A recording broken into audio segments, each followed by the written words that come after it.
सर्वांना नमस्कार. वर्ग 12वी वाणिज्य, विषय सचिवाची कार्यपद्धती, प्रकरण 2, संस्थात्मक वित्त व्यवस्थेचे स्रोत, लेक्चर नंबर 13, व्यावसायिक बँका, कमर्शियल बँक्स. आपण म्हटल्याप्रमाणे संस्थात्मक वित्त व्यवस्थेचे स्रोत, सोर्सेस ऑफ कॉर्पोरेट फायनान्स. तर यामध्ये कोणता शब्द महत्त्वाचा आहे? स्रोत, सोर्सेस. आणि उद्योगधंद्यामध्ये, कंपनी क्षेत्रामध्ये, कॉर्पोरेट उद्योग जगतामध्ये वित्त उभारणीचे मार्ग किंवा स्रोत महत्त्वाचे आहेत आणि ते अनेक स्रोत असणे गरजेचे आहे.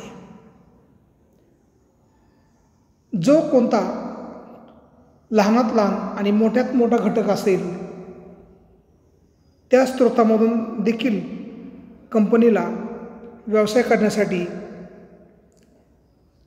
वित्ताची आवश्यकता असते. कंपनीला प्रत्येक क्षणाला किंवा प्रत्येक क्षण हा कंपनीचा व्यवहार हा आर्थिक घडामोडीशी निगडीत संबंधित आहे, हे आपणास माहितीच आहे. जसं मनुष्याच्या शरीरामध्ये रक्तभिसरण, तसंच व्यवसायामध्ये वित्तभिसरण इज मोर इम्पॉर्टंट आहे. आणि म्हणून काय महत्त्वाचं आहे? पैसा महत्त्वाचा नाही, भांडवल महत्त्वाचे नाही, तर सोर्स हे जास्तीत जास्त संख्येने असणे गरजेचे आहे. आणि संस्थात्मक वित्त व्यवस्थेचे स्रोत यामध्ये आपण एक चार्ट पाहिला होता.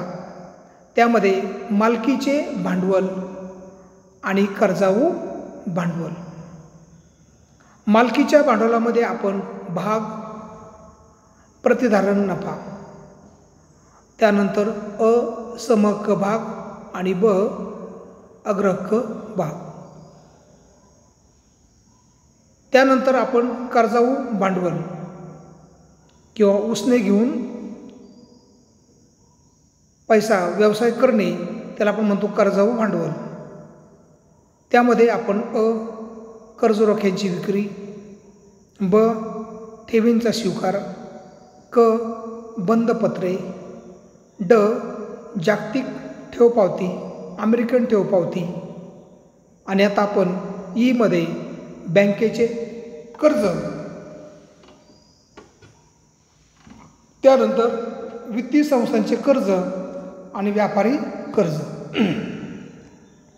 हे जे मालकीचे भांडवल आणि कर्ज भांडवल आहे, यावरील स्रोतांचे अंतर्गत व बहिर्गत स्रोत असे वर्गीकरण केले जाते.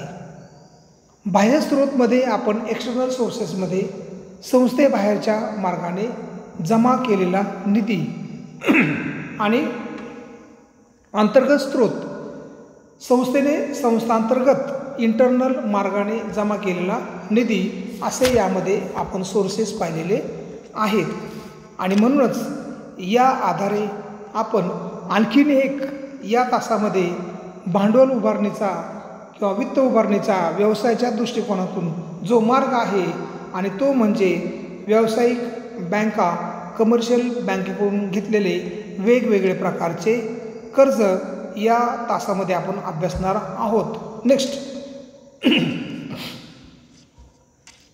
आता व्यावसायिक बँका कशाला म्हणायचं? तर कमर्शियल बँक्स अल्प व मध्यम मुदतीच्या उदाहरणार्थ 7 दिवसापासून ते 3 वर्षापर्यंत, 5 वर्षापर्यंत मुदतीच्या व्यावसायिक वित्तीय गरजांसाठी वित्त पुरवठा करणारे अनेक स्रोत आहेत. आणि या सर्वांमध्ये व्यावसायिक बँका, कमर्शियल बँक्स हा सगळ्यात प्रबळ असणारा स्रोत आहे. व्यावसायिक बँका भारतातील संस्थात्मक वित्त व्यवस्थेत किंवा कॉर्पोरेट सेक्टर किंवा उद्योग जगामध्ये महत्त्वपूर्ण भूमिका बजावतात. प्रत्येक ठेवीदाराची व्यक्तिगत गरज लक्षात घेऊन त्यांच्यासाठी विविध ठेव योजना बँका राबवत असतात. अशा ठेव योजनांमधून लोकांची बचत एकत्र केली जाते. याचा अर्थ ठेवी बँका गोळा करतात व ती संस्थात्मक योजनांच्या वित्तीय गरजा भागविण्यासाठी वापरली जाते.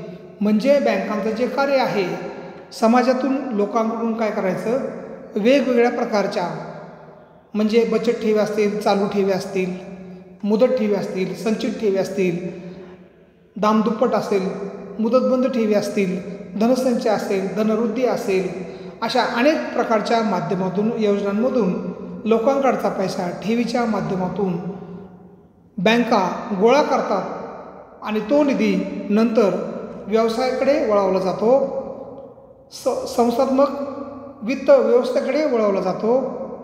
त्यामध्ये मग अनेक प्रकारचे ज्या वेगवेगळ्या प्रकारच्या खाजगी सार्वजनिक कंपन्या आहेत, या उद्योगधंद्यांना, उद्योग जगताना हा निधी कर्ज पुरवठा किंवा वित्त पुरवठा या बँका करतात आणि त्यामधून मग कंपन्यांची भांडवलाची गरज काय होते, काही प्रमाणात पूर्ण होते.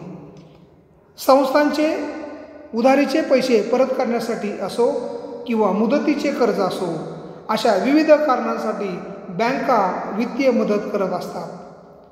संस्थात्मक व्यावसायिकांना बँक अशा प्रकारे मदत करतात.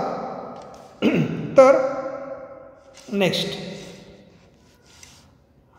एक कंपन्यांना मुदतीचे कर्ज देऊ करणे.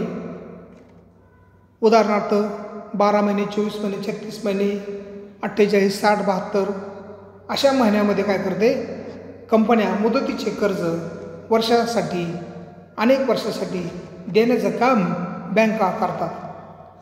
कंपन्यांचे भाग आणि कर्जरोखे विकत घेते.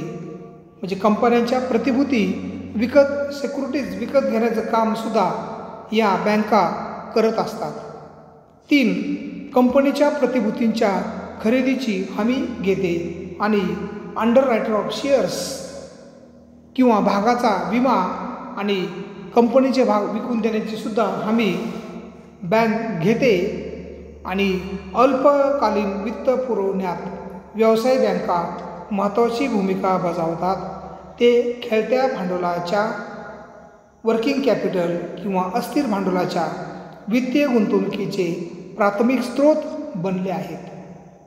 खेळत्या भांडवलासाठी वित्त पुरवठा करण्याचा प्राथमिक स्रोत म्हणजे बँकेचे कर्ज व व्यापारी कर्ज.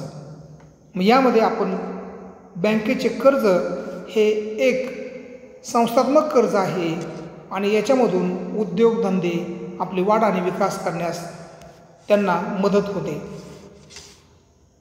आता आपण पॉईंट 1 पाहणार आहोत. ज्या कमर्शियल बँका आहेत, बँकांनी पतपुरवठा, डिस्बर्समेंट ऑफ क्रेडिट, बँकांनी पतपुरवठा करण्यासाठी अनेक नाविन्यपूर्ण योजना दिल्या आहेत. त्या खालीलप्रमाणे आणि आपल्याला बँकेच्या माध्यमातून, व्यापारी व्यवसाय बँकाच्या माध्यमातून उद्योगधंद्यांना खालील प्रकारे कर्ज पुरवठा होऊ शकतो. त्यामध्ये 1, अधिविकर्ष किंवा अधिकर्ष सवलत किंवा अधिविकर्ष किंवा जादा उचल, याला आपण इंग्रजीमध्ये म्हणतो ओव्हरड्राफ्ट, OVERDRAFT,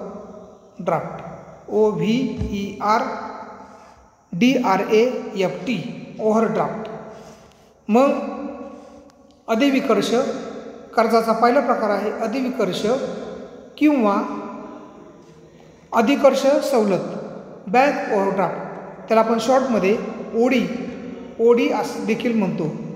ही सुविधा बँकेत चालू खाते करंट अकाउंट असलेल्या कंपनीला दिली जाते. कर्जदार या खात्यातून जेव्हा आवश्यक असेल तेव्हा गरजेनुसार रक्कम काढू शकतो. बँकेने दिलेल्या एका ठराविक कर्जाच्या मर्यादेपर्यंत जास्तीची रक्कम खात्यातून काढता येते. या मर्यादेपर्यंत खातेदार किती वेळा अशी रक्कम काढू शकतो.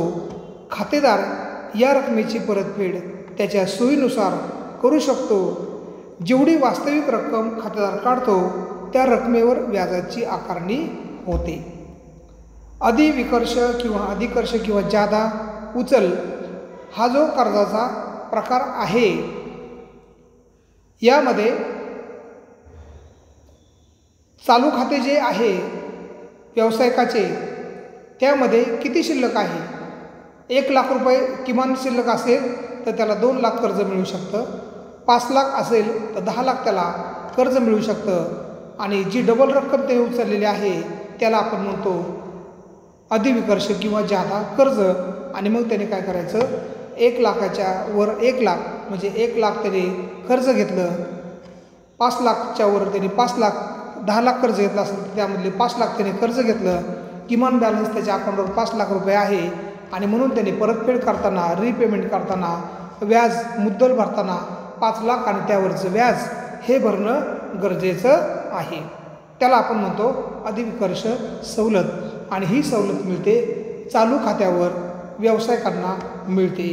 असं पहिलं हे बँकेच्या कर्जाचा प्रकार आहे. 2 रोखपत कॅश क्रेडिट. रोखपत कॅश क्रेडिट हा एक महत्त्वाचा व लोकप्रिय असा कर्जाचा प्रकार आहे. ही सुविधा अधिविकर्षच्याच पद्धतीने चालवली जाते. ओव्हरड्राफ्टच्या पद्धतीने चालवली जाते. एका ठराविक तारणाच्या मार्जिनपर्यंत कर्जदार कर्जाची रक्कम खात्यातून काढू शकतो. रोखपत सुविधा मालमत्ता तारण ठेवून दिली जाते. म्हणजे जर व्यावसायिकाला, व्यापाऱ्याला जर रोखपत घ्यायचं असेल, कॅश क्रेडिट घ्यायचं असेल तर त्याने बँकेकडे त्याच्याकडचा जो माल आहे तो माल, त्याचा गुड्स जो आहे तो गुड्स माल बँकेकडं तारण ठेवणे गरजेचे आहे. आणि त्यावरच ही सुविधा दिली जाते. व्याज मंजूर केलेल्या पूर्ण कर्जावर न घेता जेवढी रक्कम कर्ज म्हणून काढलेली आहे किंवा व्यावसायिकाने जेवढी रक्कम वापरलेली आहे त्यावरच त्याला व्याज द्यावे लागते. उदाहरणार्थ 10 लाख कर्ज मंजूर झालेलं आहे, त्याने समजा 6 लाख काढले तर 6 लाखावरतीच त्याला काय करावं लागेल, व्याज द्यावं लागेल. अशा पद्धतीने हे आहे कर्जाचा दुसरा प्रकार कॅश क्रेडिट. नेक्स्ट रोकड कर्ज कॅश लोन, त्याला आपण क्लीन लोन सुद्धा असं म्हणतो. रोकड कर्ज या प्रकारामध्ये बँक कर्जाची संपूर्ण रक्कम कर्जदाराच्या खात्यामध्ये जमा करते, सर्व रक्कम जमा करते. या संपूर्ण रकमेवरती व्याज आकारले जाते. जर मुद्दलाची रक्कम हप्त्याने परत केली तर तेवढी उर्वरित रक्कम असेल त्यावर व्याज आकारले जाते. अशा प्रकारचं हे कॅश लोन आहे. जेवढी रक्कम पूर्ण रक्कम घेतो, काही रक्कम मुद्दल भरतो, मग जी शिल्लक रक्कम आहे त्यावरच व्याज आकारलं जातं. 4 सूट देऊन हुंडी वटविणे, त्याला आपण इंग्रजीमध्ये डिस्काउंटिंग ऑफ अ बिल असे म्हणतो. सूट देऊन हुंडी वटविणे हा एक अल्प मुदतीचे भांडवलाचा मार्ग आहे. आपल्या अकाउंट्समध्ये 7 नंबरचा जो टॉपिक आहे बिल्स ऑफ एक्सचेंज, व्यापारी हुंडी किंवा विपत्र किंवा पतपत्र किंवा दस्तऐवज की ज्याच्यामधून अल्प मुदतीच्या 3 ते 6 महिन्यापर्यंतच्या भांडवलाची गरज काय होते, व्यावसायिकाची पूर्ण होते. आणि त्यासाठी मग काय करायचं, हुंडी देऊन सूट देऊन हुंडी वटविणे म्हणजे डिस्काउंटिंग ऑफ बिल. एका निश्चित तारखेला किंवा त्यानंतर आदेशक, त्याला आपण म्हणतो ड्रॉवर म्हणजे व्यापारी, आदेशक ड्रॉवर क्रेडिटर्स, आदेशक ड्रॉवर क्रेडिटर्स, सेलर व्यापारी.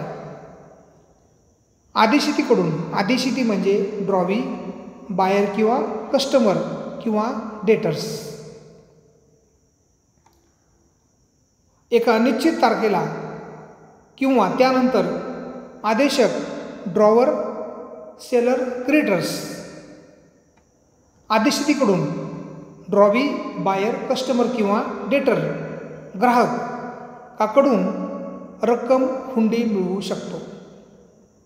आदेशक ड्रॉवर या निश्चित तारखेच्या आधीच बँकेकडून हुंडीवर सूट घेऊन, डिस्काउंट घेऊन ही रक्कम मिळवू शकतो. याचा अर्थ बँकेला हुंडी विकणे होय, पण बँक या हुंडीच्या दर्शनी मूल्यापेक्षा कमी मूल्य देऊ करते. म्हणजे 10,000 रुपयाची हुंडी असेल, ड्रॉवरने जर ती बँकेमध्ये विकली तर बँक त्याला 10,000च्या ऐवजी 9,000 रुपये देते. 1,000 रुपये डिस्काउंट सूट कट करून घेते आणि 10,000च्या ऐवजी 9,000 व्यापाऱ्याला, क्रेडिटर्सला, ड्रॉवरला देते, व्यापाऱ्याला देते आणि व्यापाऱ्याची अल्पमुदतीची भांडवलाची गरज काय होते, पूर्ण होते. आणि शेवटी त्या हुंडीची मुदत संपल्यानंतर, त्या हुंडीची बिल्स ऑफ एक्सचेंजची मुदत संपल्यानंतर ड्रॉवीकडून किंवा कस्टमरकडून किंवा डेटर्सकडून किंवा ग्राहकाकडून किंवा ऋणकोकडून बँक ती रक्कम काय करते, ड्रॉवरच्या वतीने किंवा आदेशकाच्या वतीने गोळा करते. आणि अशा पद्धतीने बँकेने ड्रॉवरला दिलेलं कर्ज हे ड्रॉवीने फेडल्यानंतर कर्जाची परतफेड पूर्ण प्रक्रिया होऊन जाते. अशा प्रकारे हुंडी हे एक व्यापारी देयक ट्रेड बिल आहे. बँक हुंडीचा स्वीकार करते व रोख रक्कम उधार देते. बँक हुंडीचा स्वीकार करते व रोख रक्कम उधार देते आणि त्यानंतर ड्रॉवीकडून मुदत संपल्यानंतर ती रक्कम वसूल करते. अशा पद्धतीने आपण बँका म्हणजे जनतेकडून ठेवी गोळा करणे आणि ठेवी गोळा करून ते उद्योगधंद्यामध्ये कर्जाच्या माध्यमातून व्यावसायिकांना कर्ज पुरवठा करणे आणि त्यामध्ये मग अल्प आणि मध्यम मुदतीचे कर्ज वाटप करणे. मग त्यामध्ये अधिविकर्षक असेल, ओव्हरड्राफ्ट असेल, रोख असेल, कॅश क्रेडिट असेल, रोकड कर्ज असेल किंवा हुंडीचे वेचन किंवा सूट देऊन हुंडी वटविणे, डिस्काउंटिंग ऑफ बिल, याच्यामधून अल्पमुदतीची भांडवलाची सुद्धा गरज व्यापाराची पूर्ण होते. तरी व्यावसायिक बँका, कमर्शियल बँक्स हा सुद्धा भांडवल उभारण्याचा मार्ग आहे. तरी सर्व स्टुडंट्सने आलेला व्हिडिओ व्यवस्थित काळजीपूर्वक अभ्यासणे आवश्यक आहे आणि व्यावसायिक बँकेच्या माध्यमातून विविध प्रकारची कर्जाचे जे प्रकार आपण पाहिलेले आहेत त्याचा आपण सविस्तर अभ्यास करावा आणि लक्षात ठेवावा. धन्यवाद.